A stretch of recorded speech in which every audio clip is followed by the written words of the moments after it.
F stepped out of the rickety bus, dusting off the fine layer of red earth that clung to her khaki NYSC trousers. The air in Ogwashi was thick with the scent of burning firewood, roasted plantains, and something faintly metallic, the scent of a place untouched by time. She adjusted the heavy bag on her shoulder, scanning the village square with cautious curiosity. She had been assigned to Ogwashi for her National Youth Service, a place far removed from the bustling city she had known all her life. The village was small, with narrow, winding paths, mud brick houses, and a single school where she was to teach. The locals eyed her with mild interest as she passed, some whispering among themselves. It didn't take long for her to notice the stark difference in how she was treated. The elders were polite, the women warm, but the young men, they sneered, their laughter carrying across the dusty paths. "Look at this one," one of them whispered loudly as she walked past. "She thinks she's better than us because she speaks English through her nose." Another snickered. "City girls don't last here. She'll be running back to her father's house before the month ends." F ignored them, but their words stung. She had spent her whole life proving herself in spaces where she was underestimated. She wasn't about to let a group of village boys break her spirit. When she reached the school, the headmaster, an elderly man with tired eyes, welcomed her with a nod. "You will teach English and social studies," he said. "The students here are eager to learn, though some of the boys, they can be difficult." F already knew which boys he was talking about. That evening, as she settled into the small room provided for her at the local health center, she thought about her situation. The sneers, the arrogance of the boys who looked at her like she was nothing more than a passing amusement. They thought she was weak. They thought she was naive. They were wrong. A slow smile curled her lips as a plan began to form in her mind. If the village boys wanted a reason to talk about her, she would give them a story they would never forget. F spent the next few days carefully observing the village boys who had mocked her. They were a group of 5: Kolechi, Ebuka, Somto, Nana, and Chidi. Each of them carried himself with an air of confidence, as if the village belonged to them and she was just a visitor passing through. They laughed the loudest at the palm wine joint, strutted around with their shirts open to reveal lean muscles, and treated the village girls as if they were mere trophies to be won. She quickly learned their weaknesses. Kolechi was the self-proclaimed leader, always boasting about how no woman could resist him. Ibuka loved attention, living for the validation of his peers. Somto was quiet but had a reputation for being the most charming. Nana was the youngest and most eager to prove himself, while Chidi, the most arrogant of them all, believed no woman could ever outsmart him. F played her role well, friendly, yet distant. She greeted them with a polite smile but never lingered. She let them see glimpses of her confidence but never too much to make them think she was trying too hard. And then, she struck. One evening, she walked past the palm wine joint where they always gathered. As expected, the taunts came. "Copper, are you lost?" Chidi smirked, taking a long sip from his calabash. She turned to him with a slow smile. "Maybe," she said. "Or maybe I'm just looking for good company." Silence. The boys exchanged glances. It was a challenge, one they weren't expecting. Kolechi leaned forward, his interest piqued. "Oh. And what kind of company are you looking for?" F shrugged. "The kind that knows how to have fun." She didn't wait for a response. She simply turned and walked away, knowing that curiosity would do the rest. The trap was set. It didn't take long for the first one to take the bait. That night, as F sat outside her small room, enjoying the cool evening breeze, she heard a soft knock on her door. She knew who it would be before she even opened it. Standing there, dressed in his best shirt and smelling of cheap cologne, was Kolechi. "I hope I'm not disturbing you," he said smoothly, flashing a confident smile. F leaned against the doorway, pretending to consider his presence. That depends. What brings you here? He chuckled. I was thinking about what you said earlier. About fun. I figured we could talk. She let him in, offering him a seat on the only chair in the room while she perched on the bed. She made sure to keep the conversation light, teasing him, laughing at his jokes, making him feel like he was the most interesting man in the world. And when he finally leaned in, thinking he was about to claim victory, she pulled away with a playful smile. Patience, Kelechi, she whispered. The best things come to those who wait. His frustration was evident, but it only made him want her more. When he finally left, she knew he would be back. But what he didn't know was that he wasn't the only one. The next evening, just as she expected, another knock came. This time, it was Ebuka. F had barely stepped out of her room before he appeared, leaning against the wall with a cocky smirk. I hope you're not too busy for some company, he said. She let him believe he was the only one. She laughed at his stories, let him hold her hand, but never gave him more than stolen glances and teasing touches. He left, intoxicated by the chase, determined to win her over. And then came Somto the next night, his approach softer, his voice lower. I've been thinking about you, he admitted shyly. F played along, nodding as if she hadn't heard the same words from another man just the night before. She let him sit beside her, his fingers grazing her arm as he spoke. He left just as entranced as the others. By the end of the week, all 5 of them had come to her in secret, each believing he was the only one. But F wasn't done yet. F knew she had to move carefully. The village was small, and if she made one wrong move, the boys would start to suspect. So she tailored her approach to each one, making sure none of them knew about the others. With Kelechi, she was the playful tease, making him work harder for her attention. With Ebuka, she was the mysterious woman who kept him on edge. Somto was drawn in by her quiet charm, while Nana, eager to prove himself, was convinced he was special. And Chidi. She gave him just enough interest to make him feel like he was the one pursuing her. She staggered their visits, making sure they never crossed paths. Some nights, she went for long walks with one, whispering sweet words under the moonlight. Other times, she let another slip into her room for stolen moments of laughter and secrets. She never gave them more than they expected, but just enough to keep them coming back. As the days passed, the boys grew bolder. Each of them believed they had conquered the city girl and that she was theirs alone. And as they fell deeper into her trap, F smiled to herself, knowing that the night of reckoning was drawing near. By the time the truth came out, there would be nothing left but shattered egos and the echoes of their own arrogance. She would make sure of it. F had perfected her game. The village boys were like eager moths circling a flame, each convinced that he alone had won the heart of the copper. Every interaction was carefully planned, every moment a calculated step toward her final goal. She met Kelechi by the river in the afternoons, watching as he flexed his muscles while fetching water for her. He would glance back at her every so often, expecting admiration, and she made sure to give him just enough, a small smile here, a shy look there, to keep his ego fed. When he asked if she would visit him at his father's compound, she merely chuckled and said, "Patience, Kelechi. Good things take time." Ebuka, ever the show-off, took her to the market one evening, parading her like a prize. The village women watched with curiosity, some whispering among themselves. F knew she had to be careful. It was one thing to manipulate the boys, but another to attract the suspicion of their mothers and sisters.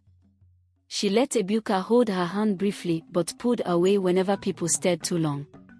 "You like being seen with me, don't you?" she teased. Somto was different. He didn't demand grand gestures. Instead, he found excuses to spend quiet moments with her beneath the mango tree, speaking of his dreams of leaving the village for the city. F listened, nodding along, though her mind was focused on the grander scheme of things. "Maybe one day, you'll visit me in Lagos," she said, watching as his face lit up with hope. Nana, the youngest and most naive, was the easiest to fool. She met him by the school compound, letting him walk her home after evening lessons. He spoke excitedly, convinced that he was the only one she trusted enough to escort her. She let him believe it, offering him words of encouragement, a brush of fingers against his, never too much, never too little. And then there was Chidi, the arrogant one. She saved him for last, knowing he would be the hardest to break. He didn't come to her like the others. No, Chidi waited, observing, testing her patience. So F did something different. She sought him out. One evening, as he stood outside his uncle's bar, she approached him, standing just close enough for him to feel her presence. "Are you avoiding me?" she asked, tilting her head. Chidi smirked. "Should I be chasing you like the others?" F laughed softly, stepping closer, lowering her voice. "What makes you think they have what you don't?" Chidi studied her, intrigued but cautious. He wanted the chase. And so she gave it to him, walking away before he could respond. She knew he would come to her soon. By now, the entire village was whispering. The elders had begun to notice the boys' strange behaviors, the secretive glances, the sudden competition among them. The village girls exchanged knowing looks, sensing something was amiss. But none of them knew just how deep the game ran. F smiled to herself as she sat in her small room that night.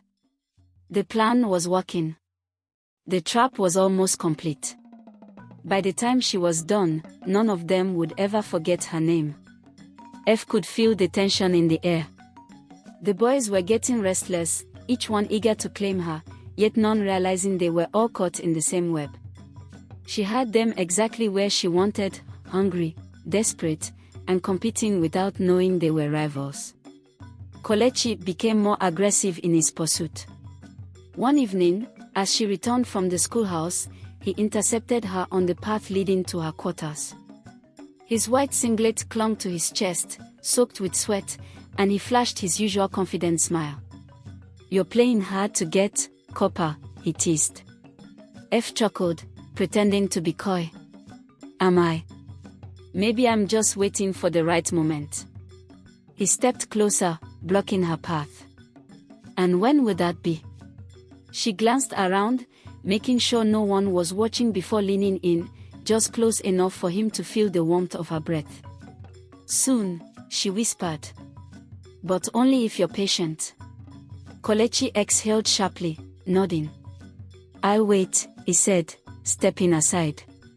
She walked away, knowing he was watching, knowing she had just made him want her even more. That same night, Ebuka came knocking. Unlike Kelechi, he didn't bother with pretense. He leaned against her doorway, arms crossed, looking her up and down. "I don't like waiting," he said. F raised an eyebrow. "Who said you have to?"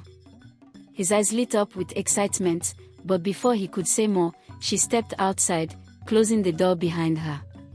"Let's take a walk," she suggested. Ebuka, thinking he was finally getting ahead of the others, agreed without hesitation. She led him to the back of the school compound, where they could talk without interruptions. She let him touch her hand, let him lean in, but just before he could kiss her, she pulled away with a playful smile. "Not yet," she murmured. Frustration flashed across his face, but he accepted it. "All right," he muttered, grinning. "But don't keep me waiting too long." Samto, meanwhile, had become a different kind of problem. He was no longer content with their quiet moments under the mango tree. He wanted more.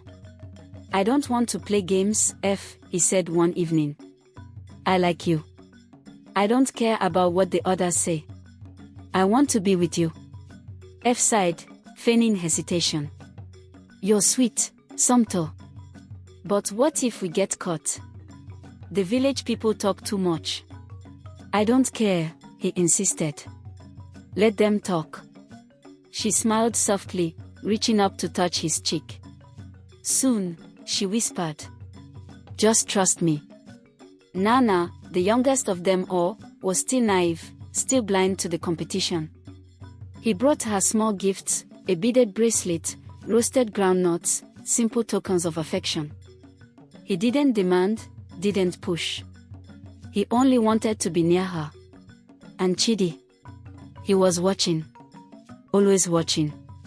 F could feel his eyes on her wherever she went. He never approached, never made a move. But she knew his pride wouldn't let him stay away for long. And she was right.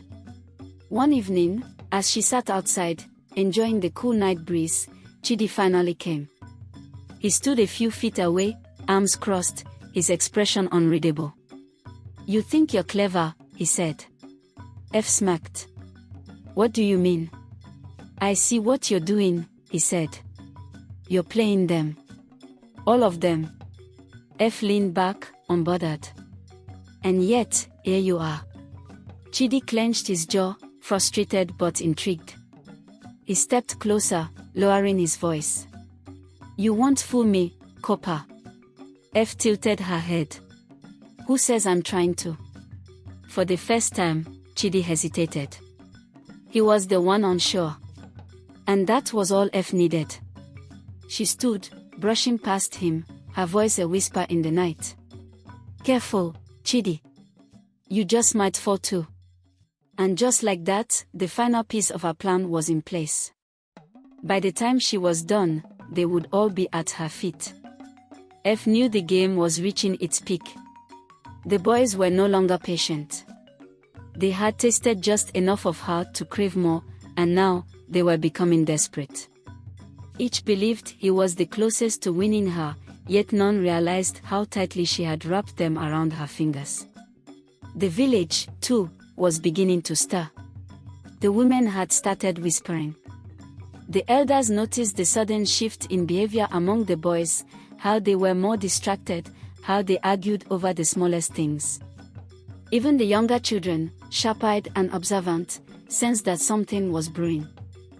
One afternoon, while F was teaching in the schoolhouse, she noticed a group of village girls outside, peering through the open windows, whispering and giggling among themselves. She caught the eye of one, Adeabi, the palm wine tapper's daughter, who smirked knowingly before disappearing behind the hut. F knew what that meant. The village girls were suspicious. They weren't fools, they had lived in Ogwashi all their lives, and they knew the boys better than she did. If she wasn't careful, someone would start piecing things together. That evening, she decided to accelerate her plan. She sent subtle signals, making each of the boys feel like they were just a step away from winning her heart. A lingering touch on Kolechi's arm, a whispered promise in Ibuka's ear, a soft smile for Somto, a playful wink at Nana, and a knowing glance toward Chidi. She needed them all at their peak of desperation. She needed them to believe that she was theirs. And then, she set the final trap. She sent a message to each of them, inviting them to her room later that night. Each message was different, tailored to fit what they wanted to hear. For Kolechi, she wrote, *, I think I'm finally ready. Meet me after dark. *. To Ibuka, *, I've been thinking about you all day. Come see me. *. For Somto, *, there's something I want to tell you, but only in private. *. To Nana, *, I need to see you. Alone. *. And for Chidi, the most cautious of them all, she kept it simple, *, I dare you to meet me tonight. *. Then, she sat back and waited. By the time the moon was high in the sky, all 5 of them would be heading toward the same place, each thinking he was about to claim his prize. And by dawn, the village would never be the same again. The night air was thick with anticipation. F sat in her room, watching the flickering lantern light cast shadows on the wall. She knew the boys were on their way. Each of them, believing he was the chosen one, would arrive expecting a private moment with her. She had deliberately timed it so that they would cross paths. There would be no hiding, no secrets anymore. The truth would be laid bare, and their pride would take the fall. Kelechi was the first to arrive. He knocked confidently, sure of himself. "F, it's me." F didn't answer. Instead, she sat quietly, waiting. Moments later, she heard footsteps. Another knock followed. This time, it was Ebuka. "Copper, are you awake?" Then came Somto, his voice hesitant. "F, are you there?" Nana followed shortly after, his light footsteps betraying his nervousness. And then, the final piece of the puzzle, Chidi. 5 boys. 1 door.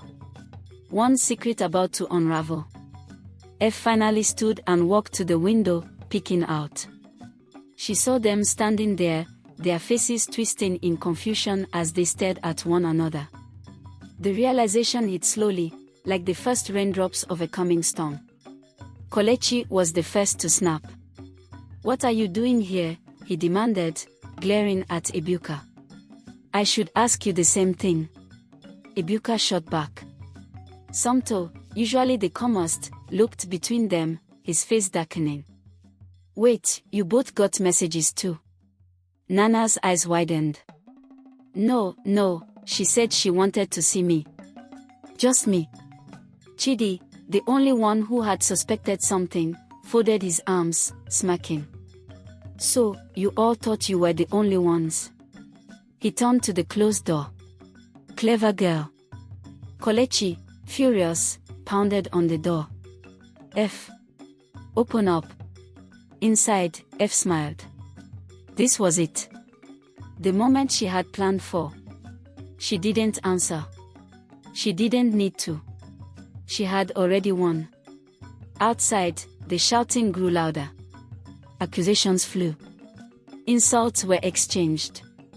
The boys, who had once been friends, now turned on one another, their egos too wounded to process the truth. And as the chaos erupted, F calmly picked up her bag, already packed and ready. She had never planned to stay beyond this night. By the time the village awoke to the scandal, she would be long gone. The tension outside F's door had escalated into a full-blown confrontation. Kelechi shoved Ebuka, sending him stumbling back. "You think you're special? She played you just like the rest of us."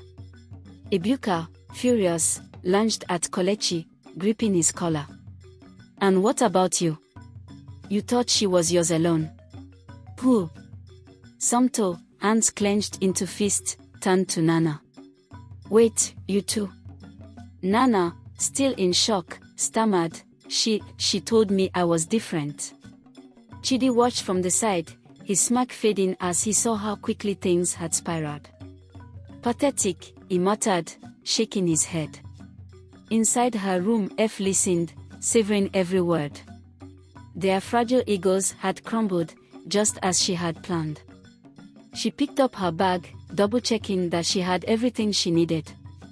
The village boss would leave at dawn, and she had no intention of being around when the elders came to investigate the commotion. Then, she heard something that made her pause. "The whole village will know about this," Kelechi spat. "We'll make sure of it." F frowned.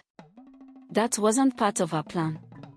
She had wanted them to be humiliated, yes, but not in a way that would follow her beyond this village.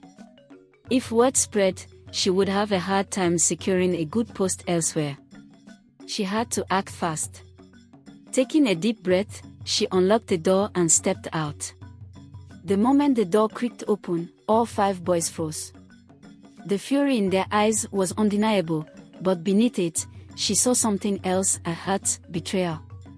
F stepped forward, her expression calm. "Are you done fighting over me?" she asked, her voice low but firm. Kelechi was the first to snap. "You think this is funny?" F sighed. "No. But I think you all should take a moment to ask yourselves why you were so easily fooled."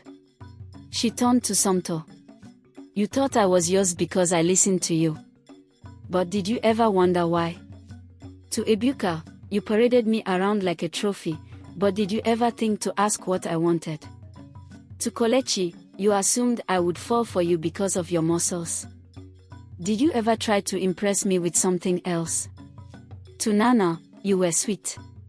But you were also blind. You saw what you wanted to see, not the truth. And finally, to Chidi, you knew. You saw through it. But your pride wouldn't let you walk away. The silence that followed was deafening. FX hailed, taking a step back. You call me the deceiver, but I only held up a mirror. You all saw what you wanted to see. She didn't wait for a response. She turned and walked away, her bag slung over her shoulder. She had played her game, and now, it was time to leave. The boys stood there, stunned. None of them chased after her. They had lost. By the time the village awoke, F was gone.